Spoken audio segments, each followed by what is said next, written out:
4 নাম্বারটা লিখবো শুধু। আমি 5ও লিখবো না, 6ও লিখবো না, আবার 7 লিখবো। 7ও হচ্ছে আমার কমন প্যারাগ্রাফ। তাহলে আমি 4 লিখবো কখন? যদি এক্সামিনার দেয় জুডিশিয়াল। 5 লিখবো কখন? যদি এক্সামিনার দেয় হচ্ছে টর্ট। 6 লিখবো কখন? তখন এক্সামিনার দিবে হচ্ছে স্ট্যাচুট। ক্লিয়ার? আর 1, 2 এবং 7 এই 3টা প্যারাগ্রাফ আমার হবে হচ্ছে যে কোনো লিফটিং দ্য ভেইলের জন্য আমার কমন প্যারাগ্রাফ। ইন্ট্রোডাকশনে হচ্ছে কোয়েশ্চেনটাকে নিজের ল্যাঙ্গুয়েজে লিখবা, যতটুকু তুমি বুঝতে পারছো নিজের ল্যাঙ্গুয়েজে ইন্টারপ্রিটেশন করবা। অ্যান্সার প্ল্যানটা তুমি বলে দিবা যে তুমি কিভাবে অ্যান্সার করতে যাচ্ছ। এখানে তুমি চাইলে কোনো একটা কোটেশন ব্যবহার করতে পারো। হ্যাঁ, এখানে চাইলে তুমি একটা একাডেমিক ওপিনিয়ন অ্যাড করে দিতে পারো, যে লিফটিং দ্য ভেইলের ব্যাপারে একটা একাডেমিক ওপিনিয়ন, অথবা কোনো একটা জাজের, হ্যাঁ, জুডিশিয়াল কোটেশন, একটা জাজের একটা উক্তি উঠাই দিতে পারো। ঠিক আছে, প্রথম দিকে এক্সামিনারকে ইয়ে করার জন্য। তারপরে Saleman principal rational advantage criticism. তারপরে লিফটিং দ্য ভেইলের ব্যাপারে কখন, কেন জাজদের বেল লিফট করতে দেওয়া উচিত, কেন উচিত না, কেন পার্লামেন্টকে বেল লিফট করতে দেওয়া উচিত, কেন উচিত না। ঠিক আছে, এখানে পারলে এখানেও একটা একাডেমিক ওপিনিয়ন, একটা একাডেমিক ওপিনিয়ন এনাফ হবে। তারপর যদি জুডিশিয়াল আসে, জুডিশিয়ালের জন্য এরাগুলা ডিসকাস করতে হবে, একাডেমিক ওপিনিয়ন। টর্ট আসলে টর্টের জন্য আমাদের মেইন কেস হচ্ছে চ্যান্ডলার, থমসন, ইউনিলিভার এবং অকপাবি কেস, একাডেমিক ওপিনিয়ন। আর নেগলিজেন্স স্টেটমেন্ট যদি আসে, সেটাও স্লাইডে দেওয়া আছে, 2013, 14 এবং কনক্লুশন। তাহলে কি হচ্ছে যে তোমার একটা এসে থাকলো, তখন তুমি পরীক্ষার সময় তোমার রিকোয়ারমেন্ট অনুযায়ী তুমি এটা পরীক্ষার সময় বসাবা। বুঝতে পারছো জিনিসটা? এটা অনেকেরই করা আছে এসেটা। এখন এটার জন্য কি একাডেমিক ওপিনিয়ন কি দেওয়া আছে না সাফিসিয়েন্ট, নাকি না একাডেমিক ওপিনিয়ন নাই? পুষ্পিতা? স্যার দুইটাই দিয়েছেন, টর্শাস আর জুডিশিয়াল দুইটাই দেওয়া হয়েছিল। একাডেমিক ওপিনিয়ন আসছে তো নাকি, নাকি না জি সবগুলা? স্যার, আপনাকে দিয়ে দিয়েছিলেন, টর্শাস আর জুডিশিয়াল দুইটাই দিয়েছেন।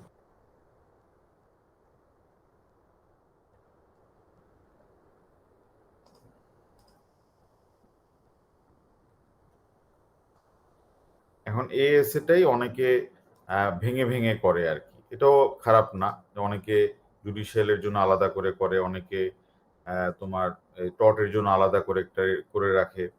হ্যাঁ, এটা করে রাখতে পারে, কিন্তু ওভারঅল এই ইস্যুগুলোর বাইরে তো এসে কোশ্চেনের এরিয়াই নেই। এর বাইরে তো এক্সামিনার এসে দিতেই পারবে না।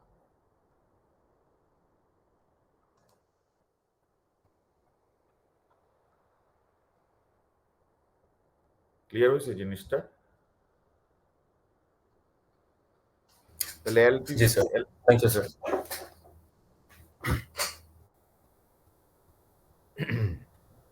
Thank you sir. হ্যাঁ, আচ্ছা, আর কোনো ইস্যুস নিয়ে কি আমরা ডিসকাশন করতে পারি কিনা?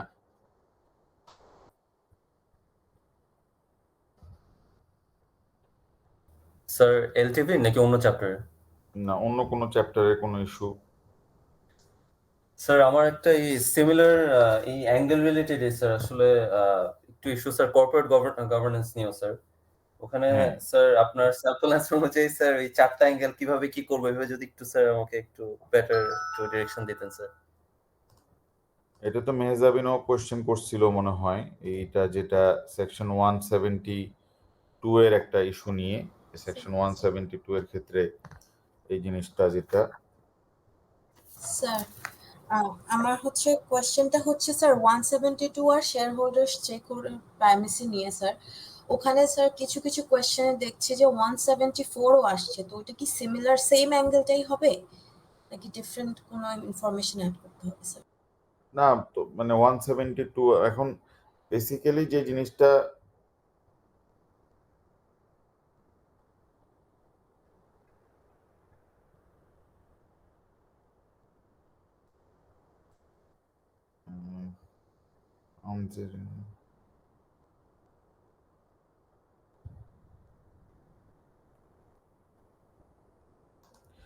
আচ্ছা, এখন সেকশন 172 এটা নিয়ে যখন একটা কোয়েশ্চেন আসে, এই কোয়েশ্চেনটার সাথে তোমার এই কর্পোরেট গভর্নেন্সটা ইন্টারকানেক্টেড, সো এটা আলাদা করে 172 আসাটা পসিবল না আর কি। কারণ এখানে যে জিনিসটা এক্সামিনাররা ফোকাস করতে চায় যে তোমার মানে 172 আর কর্পোরেট গভর্নেন্সটা মানে একটা অ্যাঙ্গেলেরই তোমার কোয়েশ্চেন, যে তোমার যখন একটা ডিরেক্টর যখন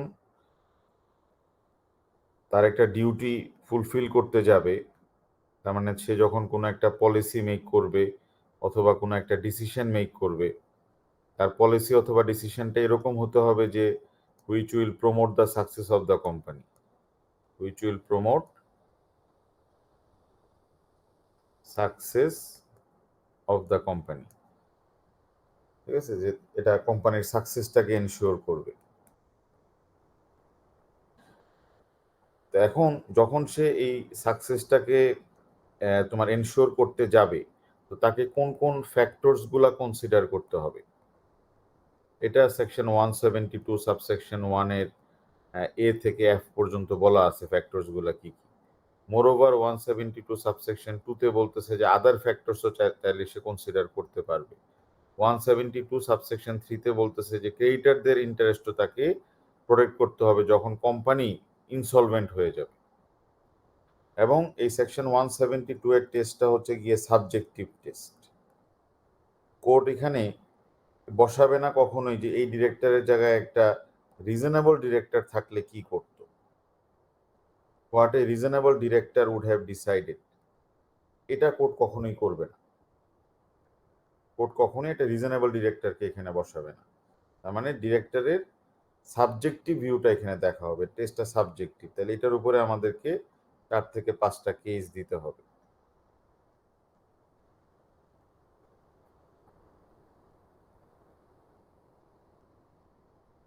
ঠিক আছে, আনলেস আমাদের ডিরেক্টরের ডিসিশনটা মানে অবভিয়াসলি প্রুফ করা যায়, যে 100% প্রুফ করা যায় যে না এটা কোনোভাবেই কোনো ক্যাটাগরিতেই এই ডিসিশনটা বা এই পলিসিটা কোম্পানির সাকসেস প্রমোট করবে না, তখন আমরা বলতে পারবো যে there will be breach of section 172। তাহলে কন্ট্রাস্টিং কেস একটা দুইটা মেনশন করতে হবে, যে যেখানে তোমার কোর্ট ভেরি রেয়ার সার্কামস্টেন্সেসে এস্টাবলিশ করেছিল ব্রিচ অফ 172। তাহলে ব্রিচ of section 172 is difficult to prove, কারণ এটা তো সাবজেক্টিভ টেস্ট। সাবজেক্টিভলি সে বললেই হলো যে আমি মনে করছিলাম যে it is in the interest of the তোমার এই কোম্পানি। তো কন্ট্রাস্টিং কেস আছে একটা বা দুইটা, যেখানে মানে একদম এটা চোখের সামনে বোঝা যাবে, এটা অ্যাপারেন্ট যে কোনোভাবেই ডিসিশনটা কোম্পানির সাকসেস প্রমোট করবে না, সেই ক্ষেত্রেই শুধুমাত্র 172 এর ব্রিচ হবে। এখানে কয়েকটা রেয়ার কেসেস আছে, ওটা মেনশন করে দিতে হবে। তারপরে যেটা ডিসকাস করতে হবে যে এই যে কোম্পানির সাকসেস প্রমোট বলতে কি বোঝায়, what is meant by promoting success. Promoting success বলতে আসলে কি মিন করে, যে প্রমোটিং সাকসেসের মধ্যে তোমার সেকশন 172-তে সাবসেকশন 1-এ মেনশন করা আছে হচ্ছে একদিকে শেয়ার হোল্ডারের ইন্টারেস্ট, আরেকদিকে বলা আছে হচ্ছে 71-এর ইয়েতে আদার 5 জনের ইন্টারেস্ট, আদার 5কে আমরা বলতে পারি যে প্লুরালিস্টিক ভিউ, মানে বাকি সবারটা। আর এখানে শুধু শেয়ার হোল্ডার, মানে এমপ্লয়ি এখানে চলে আসবে, তারপরে হচ্ছে সাপ্লায়াররা চলে আসবে, কাস্টমার চলে আসবে, এনভায়রনমেন্ট চলে আসবে, এরা সবাই মিলে 5টা, আর এখানে হচ্ছে একটা। তো তো এদের সবাইকে আমরা বলতে পারি, এদের সবারটা তুমি একটা সিঙ্গুলার দেখলা শুধু শেয়ার হোল্ডার, আর প্লুরাল ভাবে দেখতে গেলে সবার। এখন যখন আমরা বলবো যে প্রমোটিং তুমি সাকসেস অফ দ্য কোম্পানি তোমার দায়িত্ব, তাহলে ডিরেক্টর তাহলে কার পক্ষে থাকবে? ডিসিশনটা যে মেক করবে সে কি সিঙ্গুলার ভাবে শেয়ার হোল্ডারদের কথা চিন্তা করবে না প্লুরাল ভাবে সবার কথা চিন্তা করবে? এটাকে আবার একটা নাম দিচ্ছে, সেটা হচ্ছে গিয়ে শেয়ার হোল্ডারদের কথা যদি চিন্তা করে, এটার নাম হচ্ছে শেয়ার হোল্ডার প্রাইমেসি। শেয়ার হোল্ডারদেরকে তোমার প্রায়োরিটি দিতে হবে। আর এটা হচ্ছে stakeholder interest. Stakeholder interest, তাহলে এটার সাথে কানেক্টেড হয়ে গেল। কারণ এই যে to promote the success of the কোম্পানির ক্ষেত্রে 171 এর ফ্যাক্টরস গুলো যখন আমি দেখব,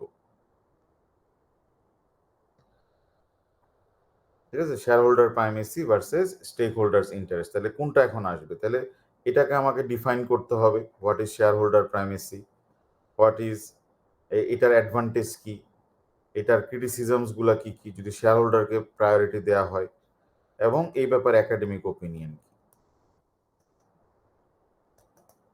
আবার স্টেক হোল্ডার ইন্টারেস্ট বলতে কি বোঝায়, এটাকে আমরা ডিফাইন করা, যে এই 5টা গ্রুপের ইন্টারেস্ট দেখতে হবে। তারপর এই থিওরির অ্যাডভান্টেজ কি, এই থিওরির আবার ক্রিটিসিজম কি। তাহলে কোম্পানির তো প্রফিট কমে যাবে যদি এদের ইন্টারেস্ট প্রোটেক্ট করতে যায় বেশি বেশি, তাহলে তো আবার শেয়ার হোল্ডাররা ডিসকারেজড হবে, কোম্পানির আর্নিংটা কমে যাবে আলটিমেটলি। এই ব্যাপারে আবার কারা সাপোর্ট করে, এই কোন একাডেমিশিয়ানরা এইটাকে সাপোর্ট করে। তারপরে বলতে হবে হলো যে নিউ থিওরি যেটা আসছে, নিউ থিওরি। আর এখানে যখন তুমি ক্রিটিসিজম বলবা, তখন এখানে তোমার নতুন কেসটা, যেটা পোস্টাল অফিস লিমিটেড, এই নতুন কেসটা তুমি এখানে বসাই দিবা, যেটা সবার কাছে থাকার কথা। 2024-এর যে কেসটা হয়েছে জানুয়ারি মাসে, পোস্টাল অফিস লিমিটেডের কেসটা দিবে। আর নিউ থিওরি হচ্ছে কি এখানে, যে এনলাইটিং শেয়ার হোল্ডার্স ভ্যালু, এটা হলো নতুন থিওরি।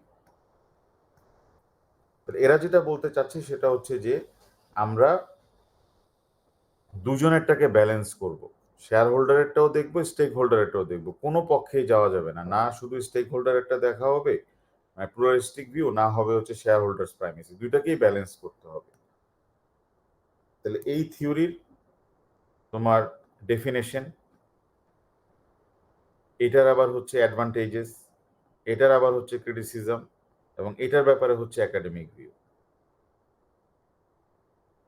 একাডেমিক ভিউ, ঠিক আছে। এখন এটার সাথে কিভাবে কর্পোরেট গভর্নেন্স অ্যাড হয়ে গেল, তাহলে এটার সাথে কর্পোরেট গভর্নেন্সটা অ্যাড হয়ে গেল এখানের মধ্যে, যে যখন একটা কোম্পানি, আমরা যদি এই মানে শুধুমাত্র শেয়ার হোল্ডারদের ইন্টারেস্টটা প্রোটেক্ট করি, তাহলে কর্পোরেট গভর্নেন্স তো ঠিক থাকবে না। আবার যদি শুধু স্টেক হোল্ডারেরটা দেখি, তারপরে তো কর্পোরেট গভর্নেন্সটা ঠিক থাকবে না, কোম্পানির গভর্নিং প্রসেসটা ঠিক থাকবে না। তা আমরা যদি দুইটাকে ব্যালেন্স করি, তাহলে কোম্পানির কর্পোরেট গভর্নেন্সটা এনশিওর করা যাবে। তাহলে কর্পোরেট গভর্নেন্স মানেই তো হচ্ছে যে একটা কোম্পানি সবার ইন্টারেস্ট প্রোটেক্ট করবে। এখানের মধ্যে আমাদের এই জন্য এটা কানেক্টেড হয়ে যাচ্ছে হচ্ছে গিয়ে যে এই কর্পোরেট গভর্নেন্স ইস্যুটা তুমি তখন মেনশন করবা এখানে ব্রিফলি। তুমি বলে দিবা যে কর্পোরেট গভর্নেন্স বলতে কি বোঝায়, যে কোম্পানির তোমার গভর্ন হতে হবে, কোম্পানির মধ্যে অ্যাকাউন্টেবিলিটি, তারপরে হচ্ছে ট্রান্সপারেন্সি, এই জিনিসগুলো থাকতে হবে, শেয়ার হোল্ডারদের কথা যেন শোনা যায়, হ্যাঁ, বা শোনা হয়, এরকম একটা মেকানিজম থাকতে হবে, তাদের রিপ্রেজেন্টেশন থাকতে হবে। কর্পোরেট গভর্নেন্স যদি ঠিক না থাকে, তাহলে কোম্পানিগুলো কলাপস করে, অ্যানরন কোম্পানি কলাপস করেছিল, এরকম কয়েকটা এক্সাম্পল দিবা। এবং তাহলে কর্পোরেট গভর্নেন্স তুমি ডিফাইন করলা, কর্পোরেট গভর্নেন্সের তুমি অবজেক্টিভসটা মেনশন করলা, এবং কর্পোরেট গভর্নেন্সের জন্য ভেরিয়াস রিপোর্টস আসছিল, ভেরিয়াস রিপোর্টস, এগুলো তো তোমার জানাই আছে, যে ক্যাডবেরি রিপোর্ট, হ্যানবেরি রিপোর্ট, তারপরে হচ্ছে হ্যাম্পল রিপোর্ট, হিগস রিভিউ, তারপরে ইউকে কর্পোরেট গভর্নেন্স কোড। হ্যাঁ, তো এই জিনিসটা খেয়াল রাখতে হবে যে যখন এই কর্পোরেট গভর্নেন্সটা করা হবে তখন এখানের মধ্যে এই এনলাইটেন শেয়ার হোল্ডার্স ভ্যালু মানে the directors, executive directors plus non executive director যারা থাকবে, they must follow enlightened shareholders value theory. They must follow enlightened shareholders value theory, ESV theory. ঠিক আছে, তারপরে হচ্ছে কনক্লুশন। এখন যদি এক্সামিনার 174 অ্যাড করে, তো তুমি 174 এর জন্য জাস্ট একটা প্যারাগ্রাফ দিয়ে দিবা, এগুলো তো এক্সট্রা ইস্যু। যদি 174 অ্যাড করে তাহলে তুমি বলবা যে 174 এর রিকোয়ারমেন্ট হচ্ছে যে reasonable care, skill and diligence, আর টেস্টটা হচ্ছে এখানের মধ্যে আবার অবজেক্টিভ টেস্ট। এটাতে তোমার মানে কোনো মানে প্রবলেম হওয়ার কথা না। এটা হচ্ছে একটা অ্যাঙ্গেল। এই অ্যাঙ্গেলটা এবারের জন্য বেশি ইম্পর্টেন্ট, 172 এবং এটা। এই অ্যাঙ্গেলটা আমরা প্রায়োরিটি দিয়ে তৈরি করলে ভালো হবে। 172 প্লাস কর্পোরেট গভর্নেন্স অ্যাঙ্গেল, এবং এটার অ্যান্সার সম্ভবত দেওয়া আছে এবং এটার ম্যাটেরিয়ালসটাও দেওয়া আছে। আচ্ছা, আর কর্পোরেট গভর্নেন্স থেকে আরেকটা অ্যাঙ্গেল আসে, শুধুমাত্র অল রিপোর্টস রিলেটেড। তার মানে এটা হচ্ছে একটা জেনারেল অ্যাঙ্গেল, কর্পোরেট গভর্নেন্স কেন দরকার। ঠিক আছে, তার মানে এটা আমরা বলতে পারি যে কর্পোরেট গভর্নেন্স সবার করা আছে, এটা বহু আগেই দিয়ে দিচ্ছে, এটা হচ্ছে জেনারেল অ্যাঙ্গেল, যে how in UK companies are govern.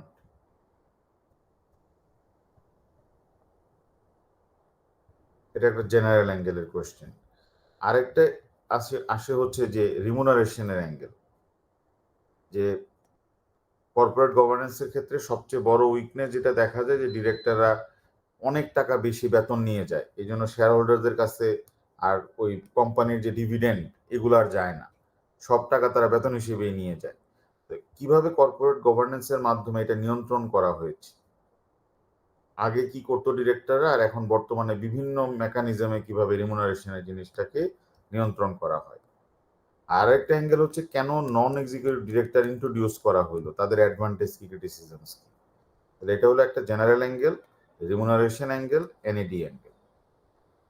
এই তিনটাই অ্যান্সার দেওয়া আছে, দেখবা এনএডিটাও দেওয়া আছে না, রিমুনারেশন দেওয়া আছে এবং জেনারেল অ্যাঙ্গেলটা দেওয়া আছে। এইভাবে তুমি আলাদা করতে পারবে, এর বাইরে তেমন কখনোই কোনো প্রশ্ন আসে নাই কর্পোরেট গভর্নেন্স থেকে। তাহলে জেনারেল রেমিউনারেশনটা কি ওভাবে মনে হয় দেওয়া নেই, মানে কিভাবে করলে ভালো হয় এটা মনে হয় স্লাইড থেকে কিছু অ্যাড করতে বলেছিলেন স্যার। হ্যাঁ হ্যাঁ হ্যাঁ, স্লাইডে দেওয়া আছে। মানে এটাতে তোমার রিমুনারেশনের ব্যাপারটা স্লাইডে যেভাবে দেওয়া আছে সেটা একটু প্যারাফ্রেজ করে নিলে ওটা বেশি একটা বড় হবে না আর কি।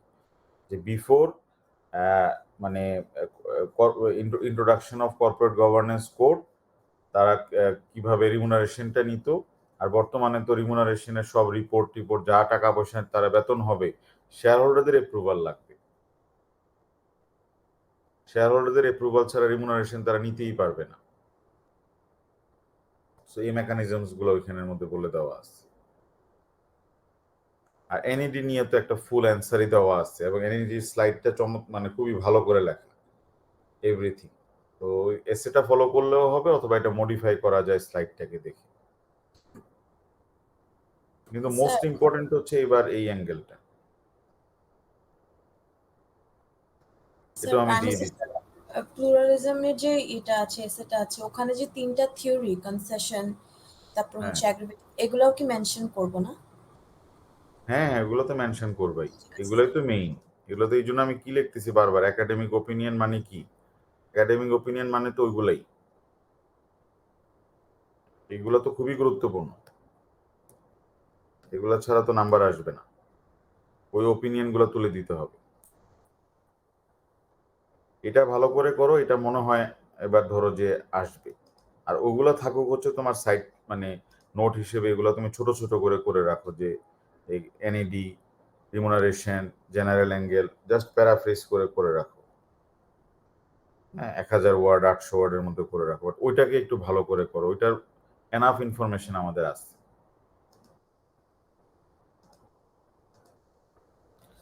আচ্ছা, আর কোয়েশ্চেন যেটা, আর কার কি কোয়েশ্চেন এখন?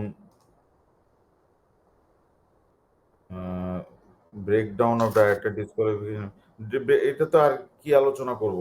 রিমুভাল আর ডিসকোয়ালিফিকেশন তো একটা স্লাইড দেওয়া আছে। ডিরেক্টর রিমুভাল করার প্রসেস কি, সেকশন 168 আগে জানাইতে হবে, রিটেন নোটিশ দিতে হবে, তারপরে এজিএম ছাড়া তাদেরকে ডিসমিস করা যাবে না, এজিএম এর শেয়ার হোল্ডারদের সাথে কথা বলার অপরচুনিটি করে দিতে হবে, এবং section 168 generally easy process, 51% vote থাকলেই চলে, but it can be made difficult যদি বুশেল অ্যান্ড ফেথ কেসের মতো, যদি ডিসমিজালের সময় ডিরেক্টর যদি নিজেও শেয়ার হোল্ডার হয়ে থাকে আর তাদের ভোটের ওয়েটটা যদি ইনক্রিজ করা থাকে, তাহলে রিমুভাল কখন ইজি আর কখন এটা ডিফিকাল্ট হতে পারে। আর যদি ডাইরেক্টরের এমপ্লয়মেন্ট কন্ট্রাক্টে বলাও থাকে যে তাকে ডিসমিস করা যাবে না 5 বছরের আগে, তাও তাকে ডিসমিস করা সম্ভব, 51% ভোট থাকলেই চলবে। আর ডিসকোয়ালিফিকেশন হচ্ছে যে ডিসকোয়ালিফিকেশন কোন কোন গ্রাউন্ডে করা যায়, ডিসকোয়ালিফিকেশনের এফেক্টটা কি। হ্যাঁ, আর বর্তমানে যে রিসেন্ট চেঞ্জেস হয়েছে যে তোমার এখন ডিসকোয়ালিফিকেশন কোর্টে প্রমাণ না করেও ডিরেক্টর যদি নিজে থেকে স্বীকার করে নেয় যে সে এরকম 4-5টা জিনিসের মধ্যে কোনো একটা করেছিল, তাহলে সে ডিসকোয়ালিফাইড হবে, বাট এই জন্য কোম্পানি তাকে এটার জন্য কম্পেনসেশন দিবে, তাহলে আর কোর্টে যাওয়া লাগবে না। আর একবার ডিসকোয়ালিফাইড হলে তো সে ফর এ লং টাইম কোনো কোম্পানির ডিরেক্টর হিসেবে কাজ করতে পারবে না।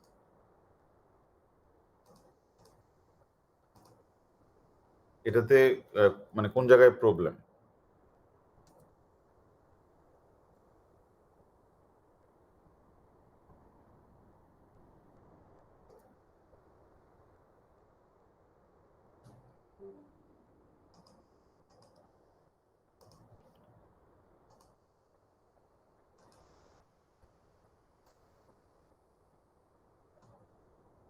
স্যার, আমার ডাইরেক্টরস ডিউটির যে পিকিউ ফরম্যাটটা আছে আপনি দিয়েছেন, ওখানে একটা পার্ট আছে ফ্যাক্ট সেনসিটিভ অ্যাপ্রোচ, সেটা একটু যদি শর্ট করে বলে দিতেন স্যার। না, ফ্যাক্ট এটা তো এক্সপ্লেন করার কিছু নাই। ফ্যাক্ট সেনসিটিভ অ্যাপ্রোচ মানে হচ্ছে যে একটা ডিরেক্টর তো ডিসিশন নিবে হচ্ছে যে সার্কামস্ট্যান্সেসের উপর বেস করে।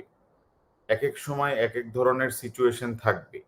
এক সময় হয়তো দেখা গেল যে একটা মেশিনের দাম, হ্যাঁ, মার্কেটে বিক্রি করলে মেশিনের দামটা পাওয়া যেত 70,000, এই দামেই মেশিনটা বিক্রি হয়, পুরনো মেশিন।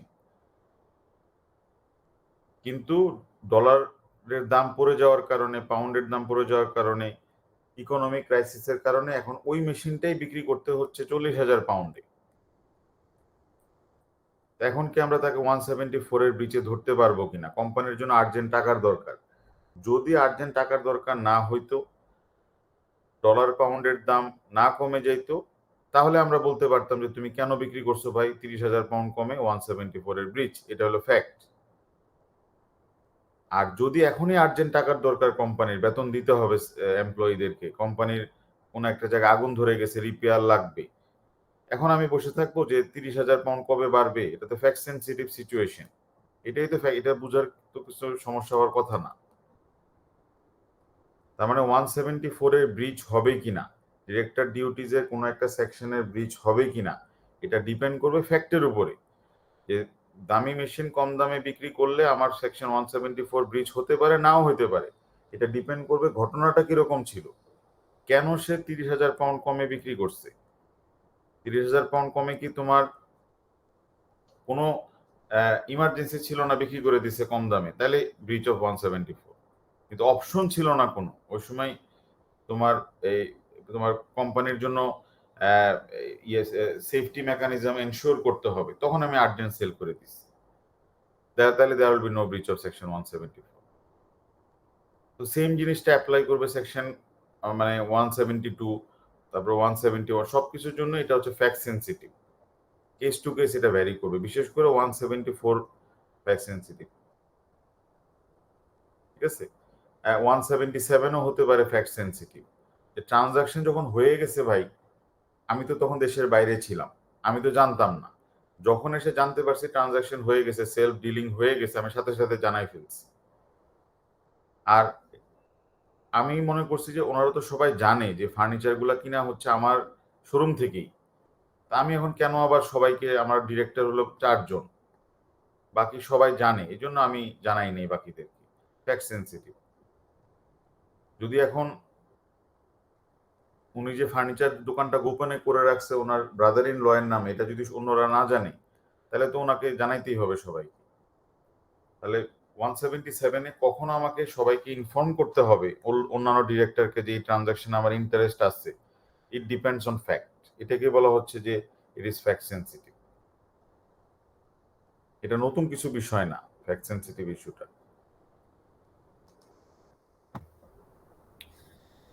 স্যার হ্যাঁ, স্যার স্মল কোম্পানিতে ক্যাপিটাল মেইনটেনেন্স রুল, তারপর share capital rule, share allotment, এই কনসেপ্টটা স্যার একটু আমার কাছে স্মল বুঝেছি বাট কোম্পানির ক্ষেত্রে, হ্যাঁ স্মল কোম্পানির ক্ষেত্রে ওই যে মানে শেয়ার, মানে অ্যালটমেন্ট, তারপরে এই জিনিসগুলোর জন্য যে ফর্মালিটি গুলা, এটা সামারি হচ্ছে যে ফর্মালিটি গুলা হচ্ছে লেস। আর যদি এটা পাবলিক কোম্পানি হয় এটার জন্য ফর্মালিটি গুলা একটু স্ট্রিক্ট। হ্যাঁ, তো কিছু কিছু ক্ষেত্রে যেমন মানে এটা একটা স্মল কোম্পানির ক্ষেত্রে তারা যদি কোনো শেয়ার বিক্রি করতে চায়, বিক্রি তো বাইরে করতে পারবে না, তারা ওই তাদের মধ্যেই শেয়ারগুলো বিক্রি করতে হবে বা ট্রান্সফার করতে হবে, নিজেদের আত্মীয় স্বজনকে শেয়ারগুলো দিতে হবে। আর পাবলিক লিমিটেড কোম্পানি তো মার্কেটেই শেয়ার বিক্রি করে দিতে পারে। আর আহ, তোমার পাবলিক লিমিটেড কোম্পানি যদি তাদের শেয়ার ক্যাপিটাল কমাইতে চায়, হ্যাঁ, তারা ধরো শেয়ার ক্যাপিটাল করছে হচ্ছে 5 লক্ষ পাউন্ড। এখন 5 লক্ষ পাউন্ড মানে হচ্ছে, হ্যাঁ 5 লক্ষ পাউন্ড মানে হচ্ছে যে কোম্পানিটা যদি 5 লক্ষ পাউন্ডের শেয়ার ক্যাপিটাল থেকে থাকে, পেইড আপ ক্যাপিটাল যদি 5 লক্ষ হয়, বা 5 লক্ষ পাউন্ড যদি তাদের শেয়ার ক্যাপিটাল হয়ে থাকে, পেইড আপ যদি 2 লক্ষ হয় এরকম, তাহলে এটা যদি তারা কমাতে চায়, যেহেতু তারা সবার সাথে ডিল করতেছে পাবলিক লিমিটেড কোম্পানি, 5 লক্ষ পাউন্ড হচ্ছে গ্যারেন্টি। কোম্পানি বন্ধ হয়ে গেলে আমরা আমাদের সবাইকে এই ফান্ড থেকে টাকা দিতে পারবো। তো সবাইরে বললো 5 লক্ষ আমাদের শেয়ার ক্যাপিটাল, কিন্তু এখন কমায় করতে চাচ্ছে 1 লক্ষ। তাহলে তোমার যে এতজন লোক তোমাকে বাকিতে টাকা পয়সা দিল, তোমার সাপ্লায়ার, তোমার কাস্টমাররা যে এত কিছু তোমার সাথে ট্রানজাকশন করলো, তুমি হঠাৎ করে এই গ্যারেন্টির টাকাটা কমায় ফেলবা কিভাবে? তাহলে তোমাকে কোর্টে যেতে হবে। কোর্টে গিয়ে কোর্টের অনুমতি নিয়ে তোমার শেয়ার ক্যাপিটাল কমাইতে হবে। কারণ তুমি পাবলিকের কাছে শেয়ার বিক্রি করো, তুমি হঠাৎ করে এই গ্যারেন্টিড মানিটা কমাই ফেলতে পারবে না। কোর্টের কাছে গেলে কোর্ট যদি পারমিশন দেয় তাহলে you can reduce your share capital. আর প্রাইভেট লিমিটেড কোম্পানি যদি হয়, নিজেরাই তো শেয়ার হোল্ডার এবং ডিরেক্টর, তাদের যদি ক্যাপিটাল তারা রাখে হচ্ছে 50,000 পাউন্ড, এটা কমানো বাড়ানো এটা তাদের ইচ্ছা। কারণ কোম্পানি মানে যদি বন্ধ হয়ে যায়, ক্ষতিগ্রস্ত তারাই হবে, এবিসি, বাইরের কোনো লোক তো এফেক্টেড হচ্ছে না। তো এই জন্য আমরা যদি শেয়ার ক্যাপিটাল কমাতে চাই, পাবলিক লিমিটেড কোম্পানির জন্য কোর্টে যেতে হবে। প্রাইভেট লিমিটেড কোম্পানির জন্য বলছে তোমরা নিজেরাই কমাই ফেলো, বোর্ড অফ ডিরেক্টরস একটা মিটিং করবা বা একটা এজিএম করবা, তোমরা কমাই ফেলবা। বুঝে গেছে জিনিসটা? তো এই জন্য কিছু কিছু জি রুলস, স্যার, আন্ডারস্টুড। হ্যাঁ কিছু কিছু রুলস ডিফারেন্টলি অ্যাপ্লাই করার সুযোগ করে দিয়েছে কোম্পানিজ 2006-এ। স্মল কোম্পানিও এবার একটা ইম্পর্টেন্ট এসে এবছরের জন্য। এসে তোমাদের অনেকগুলাই কমন পড়ে যাবে, কিন্তু সমস্যা হচ্ছে যে পিকিউটা, লিফটিং দ্য ভেইল সুন্দর করে অ্যান্সার করা, হ্যাঁ ডাইরেক্টর ডিউটিসটা সুন্দর করে অ্যান্সার করা, এটা হচ্ছে একটা চ্যালেঞ্জ।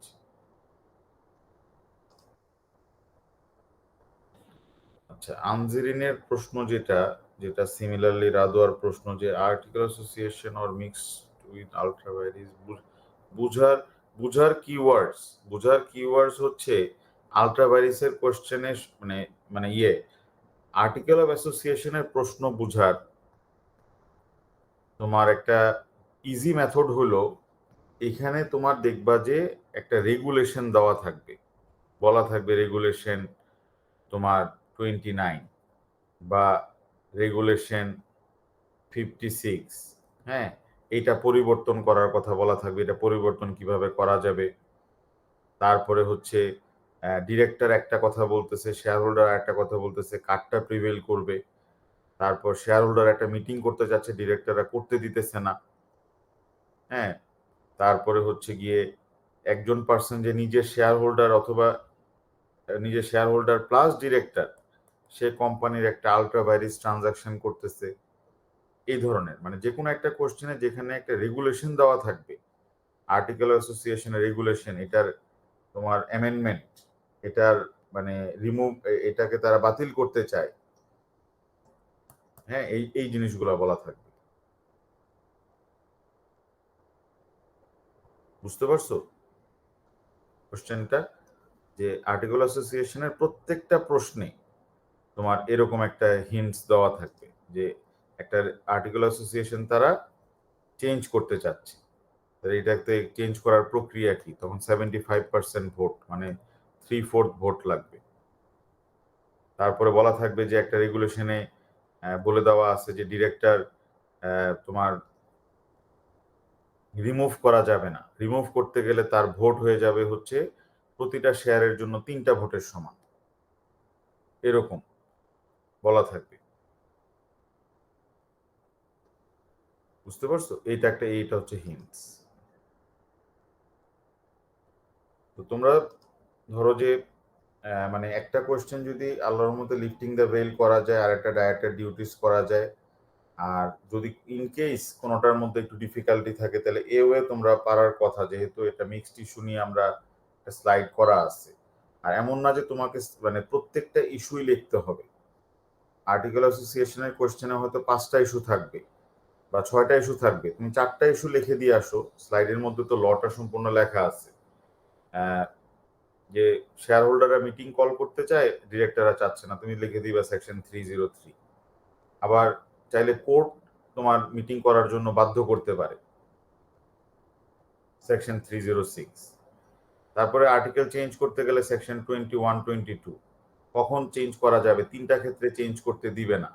যদি দেখা যায় যে চেঞ্জ করতে গেলে অ্যাক্ট অফ পার্লামেন্ট ব্রিচ হবে, চেঞ্জ করতে গেলে এটা তোমার ব্যাড ফেইথ আছে, চেঞ্জ করতে গেলে কারো ক্লাস রাইট ব্রিচ হবে, তখন চেঞ্জ করতে দিবে না। তো ওই যে 5টা বা 6টা ইস্যু থাকতেছে, তুমি যদি অ্যাটলিস্ট 3টা বা 4টা ইস্যু লিখতে পারো, তুমি ভালো নাম্বার পাবা। কারণ এই কোশ্চেনগুলো বেশিরভাগ কোম্পানি ল স্টুডেন্ট অ্যাটেম্পটই করে না, সবাই লিফটিং দ্য ভেল আর ডাইরেক্টর ডিউটিসই খুঁজবে। শুধু বাংলাদেশ না, সব জায়গাতেই সেম। এই জন্য এগুলা তোমার এক্সামিনার যখন দেখবে যে তুমি এটা অ্যান্সার করছো, তুমি এক্সামিনার তো আর বুঝবে না যে কমন না পাওয়ার কারণে তুমি অ্যান্সার করছো। এক্সামিনার তো মনে করবে তুমি প্রিপারেশন নিয়েই করছো এখানে। সেই ক্ষেত্রে 5-6টা ইস্যুর মধ্যে 3-4টা ইস্যু যদি তুমি ফুল লিখে দিয়ে আসতে পারো, ভালো নাম্বার পাওয়া যাবে। অবিন্তার প্রশ্নটা কি? আচ্ছা স্যার, এও এর সাথে যদি আল্ট্রাভাইরাস মিক্সড আসে তাহলে তো ওইটা অথরিটির পার্ট আসতে পারে নাকি ক্যাপাসিটিও আসে? না, এখন ক্যাপাসিটি অলমোস্ট কোনো কোয়েশ্চেনই দিচ্ছে না। তাহলে কারণ শুধু কি, অথরিটির পার্টটাই করে গেলে হবে হ্যাঁ, তাই? কেন দেয় না, রিজনটা হলো যে ওই সেকশন 39 আসার পরে যে সমস্যাটা হয়েছে, যে এখন কোম্পানি যেই ট্রানজাকশনই করুক, কোম্পানি তো আর বলতে পারে না থার্ড পার্টিকে যে this is ultra virus. Company তো সবসময় ওই ট্রানজাকশন দিয়ে বাউন্ড হয়ে যাবে। সেকশন 39-এ বলে দিচ্ছে যে একটা কোম্পানির অবজেক্ট ক্লজের বাইরে গিয়ে যদি কোম্পানির ডাইরেক্টররা কোনো ট্রানজাকশন করে, এই আর্গুমেন্টটা টিকবে না যে the transaction was ultra virus. তাহলে ওই অবজেক্ট ক্লজের বাইরে ট্রানজাকশন করলেও কোম্পানি বাধ্য হয়ে যাবে, কিন্তু কোম্পানি ওই ডিরেক্টরকে সু করতে পারবে। তো এখন সবার মধ্যে এই জিনিসটা এখন ইংল্যান্ডে প্রচার হয়ে গেছে যে আলট্রা ভাইরাস ক্যাপাসিটির গ্রাউন্ডে বলে আর কোনো লাভ নাই, যে এটা আমার অবজেক্ট ক্লজের বাইরে, এটা আমার ক্যাপাসিটির বাইরে, এটা বলে আর কোম্পানি রেহাই পাচ্ছে না, থার্ড পার্টি কোম্পানিকে লায়াবল করতেই পারবে। এটার কোনো ডিফেন্স কোম্পানির কাছে আর রাখেই নাই পার্লামেন্ট। এই জন্য সেকশন 39টা দিচ্ছে না। কারণ কারণ কোম্পানি তো লায়াবল হয়েই যায়, পরে কোম্পানি আবার ওই ডিরেক্টরকে ধরে আন্ডার সেকশন 171। এই জন্য যেহেতু ইস্যুটা ছোট, তেমন কিছু ডিসকাশনের নাই, কিন্তু অথরিটির মধ্যে তো ডিসকাশনের আছে, যে যে লোকটা ট্রানজাকশন করছে তার কোন অথরিটি ছিল, এক্সপ্রেস না ইমপ্লাইড অ্যাকচুয়াল অথরিটি না অস্টেন্সিবল অথরিটি, টার্ক 1 রুল। তারপরে হচ্ছে সেকশন 40, এটার সাবসেকশন সেকশন 41, 171, অনেক ইস্যু আছে, এই জন্য অথরিটিটা দেয় অনেক সময়। তাহলে এক্সট্রা ইস্যুর ওখানে অথরিটির পার্টটা একটু লিখে নিয়ে গেলে বেটার হবে, তাই না স্যার? হ্যাঁ হ্যাঁ হ্যাঁ হ্যাঁ হ্যাঁ, আর্টিকেল অফ অ্যাসোসিয়েশনের যে এক্সট্রা ইস্যুস, খুব ভালো কথা বলছো, ওইটার মধ্যে অথরিটির জন্য একটা প্যারাগ্রাফ লিখে নিয়ে গেলে ভালো হবে। তাহলে স্যার আর্টিকেল অফ, হ্যাঁ স্যার এই রিলেটেডই আমার একটা কোয়েশ্চেন ছিল স্যার। যদি হচ্ছে অথরিটিটা যেটা সেটা এক্সপ্রেসলি না হয়, ধরেন যে কোয়েশ্চেন এরকম হলে ইমপ্লাইড ভাবেও বলা নাই, তাহলে কি অ্যাজিউম করে নিয়ে এস্টাবলিশ করা যাবে নাকি স্যার? না, যে কোনো একটা তো থাকবেই, যে কোনো এক্সপ্রেস, অ্যাকচুয়াল অথবা ইমপ্লাইড, অস্টেন্সিবল কোনোটা না হলে তুমি অথরিটি কেমনে তুমি এস্টাবলিশ করবা? হয় এক্সপ্রেস অ্যাকচুয়াল থাকবে, না হলে সে তার অথরিটি তোমার এক্সারসাইজ করে যাচ্ছে, কেউ বাধা দেয় নাই, তাহলে ইমপ্লাইড হবে। আর না হলে কোম্পানি প্রচার করছে যে তার অথরিটি আছে, যে কোনো একটা থাকবেই পরীক্ষায়, না হলে তো অথরিটি দিয়ে হবে না।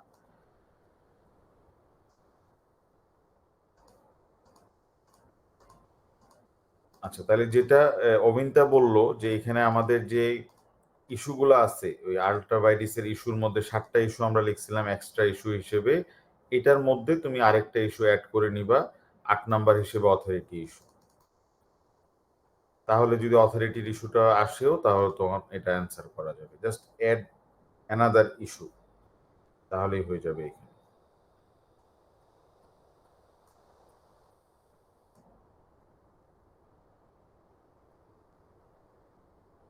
ঠিক আছে, এই নোটটার মধ্যে শুধু অথরিটি ইস্যুটা এক্সট্রা হিসেবে অ্যাড করে নিবা।